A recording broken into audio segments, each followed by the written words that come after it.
Hello everyone, welcome back to Food Tech Network. The topic for today's discussion is the difference between probiotics and prebiotics.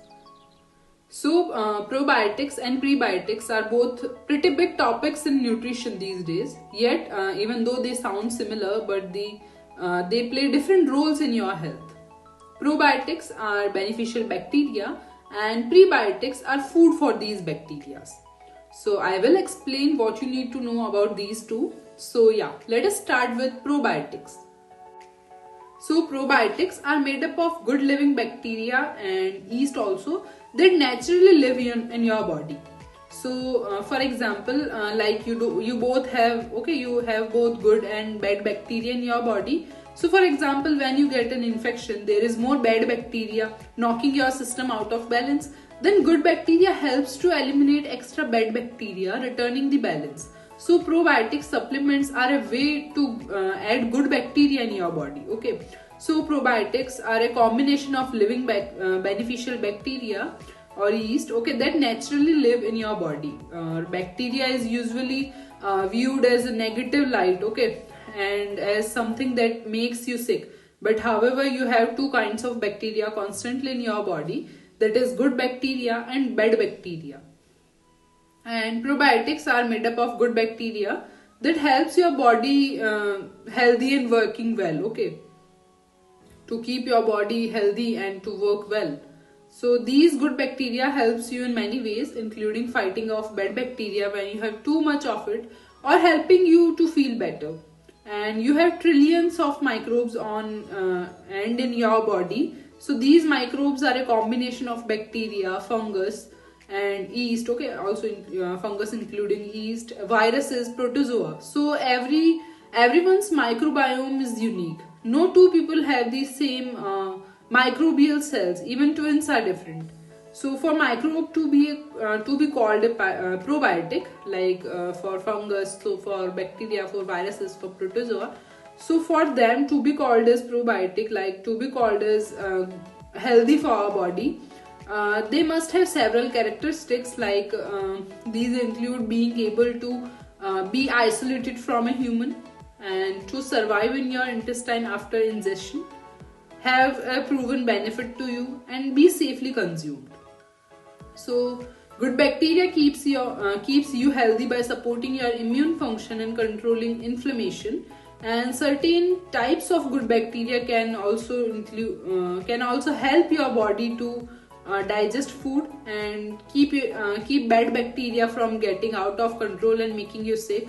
Some of the probiotics, some of the good bacteria helps to create vitamins and also helps to support the cells that line your gut to prevent bad bacteria that you may have consumed, and helps to break down and absorb medications. And do you know what are the most common types of probiotic bacteria?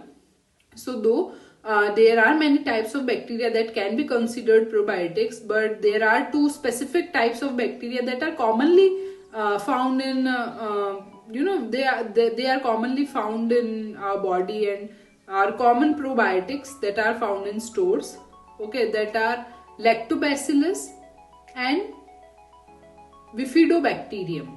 Lactobacillus and bifidobacterium are the two most common types of probiotics. So probiotics are also made up of good yeast, and the common type of yeast found in probiotic is Saccharomyces boulardii. So to add probiotics to your diet, you can include yogurt, milk, sourdough bread, and cottage cheese, and miso soup, and fermented sauerkraut. So in your diet to add probiotics. So these are the foods that you can include in your diet to add probiotics. So let us come to prebiotics. So prebiotics are non-digestible food ingredients that are often used to functional food, that are often added to functional foods. So these ingredients are believed to promote the growth of helpful gut bacteria and thereby increasing gastrointestinal health and potentially providing other health benefits. So prebiotics are components of food that are not able to digest it, and through their interaction with gut bacteria and thought to be health promoting. And prebiotics are usually ingredients in functional foods or certain conventional or modified foods that provide a benefit that goes beyond basic nutrition. And also, prebiotics are not digested in the small intestine because we lack the enzyme necessary to break down them, into the components where they can be absorbed into our bloodstreams. So this the lack of breakdown brings them into the contact with gut bacteria, and with the contact of gut bacteria, they play a role in stimulating the growth and activity of selective bacteria that are good for our health. So much of this beneficial interaction with gut bacteria is due to fermentation. And also, prebiotics are most likely to increase the number of bifidobacteria. Bifidobacteria is a friendly type of bacteria that is often targeted by probiotic supplements. So it also appeared to increase the amount of various other host-friendly bacteria. These probiotic food include many items that you find in your local market that are like asparagus, chicory root, fennel, garlic, legumes, nuts such as cashew, pistachios, and onions, leeks, shallots, and wheat products such as cereals. So if you look for prebiotic supplement mainly, if you look for prebiotic supplement, you may see certain terms on the label identifying the prebiotic offered by the product. Like commonly consumed prebiotic foods include fructans, and galactolysaccharides and oligofructose resistant starch, and yeah, oligosaccharides are the best known prebiotics. Let's conclude it. So prebiotics versus probiotics.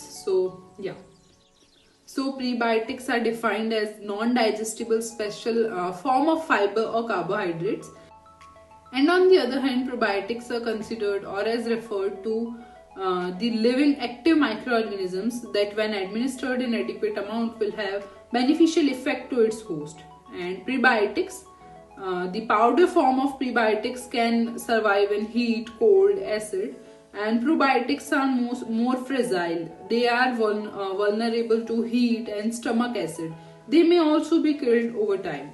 On the other hand, probiotics perform their role by nourishing the bacteria that lives in the intestine, and probiotics fight the harmful bacterial species present in the gut. And prebiotics have been argued to be beneficial in irritable bowel syndrome, inflammatory bowel disease, and colon polyps and cancer, or even leaky gut. And probiotics, so there are various strains of probiotic bacteria which are proven to be effective in the relief of irritable bowel syndrome and bowel infection syndrome. So that's it. Thank you for watching, and do visit our website www.foodtechnetwork.in.